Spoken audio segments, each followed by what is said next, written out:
Atere TV. A viral video has shown the moment Davido's bodyguard pushed an airport staff away for trying to take a photo with Davido.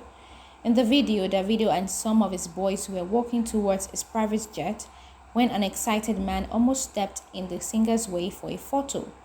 The bodyguard swiftly stepped in and pushed the man away. However, Davido later called the disappointed However, Davido later called the disappointed However, Davido later called the disappointed airport staff into his jet and let him take photos of him.